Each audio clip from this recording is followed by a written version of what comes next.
Колокольчик у двери дрогнул, когда Стивен Сигал вошел в придорожное кафе «Дженнифер». Внутри пахло свежим кофе и поджаренным беконом. В углу за старым столиком тихо спорили пенсионеры о бейсболе, а несколько дальнобойщиков неторопливо доедали поздний завтрак у стойки. Стивен взял себе черный кофе и бургер, устроившись в дальней кабине, подальше от шума и взглядов. Он любил такие места, простые, без пафоса и суеты. Но тишина оказалась недолгой. Дверь распахнулась, и в зал шагнул исполин в кожаном жилете. Его шею покрывали татуировки, а тяжелая челюсть придавала лицу хищное выражение.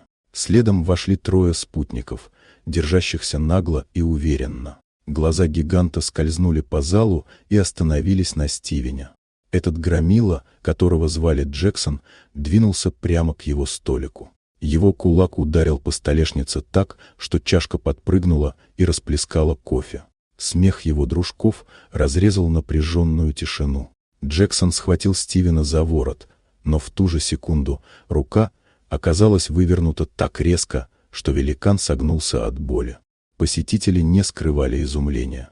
Взгляд Стивена изменился, в нем проступила угроза, спокойная и холодная. Было ясно, что перед ними человек, который знает, как действовать в бою.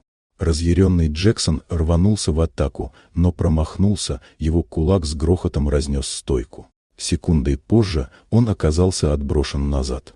Спутники попытались вмешаться. Один получил удар в грудь и полетел через ряд табуретов, другой лицом врезался в музыкальный автомат, третий рухнул на пол, хватаясь за горло. Кафе погрузилось в тишину. На ногах остался лишь Джексон, тяжело дышавший и с кровью на костяшках. Он бросился снова, но Стивен встретил его с безупречной точностью, удар локтем в спину, потом кулак в челюсть. Гигант рухнул, впечатавшись лицом в стойку. В помещении слышались только стоны побежденных. Стивен выпрямился и, не повышая голоса, произнес слова, которые все услышали. «Сила, построенная на страхе, недолговечна. Если Джексон решит вернуться и причинить вред людям в этом городе, пощады он уже не получит».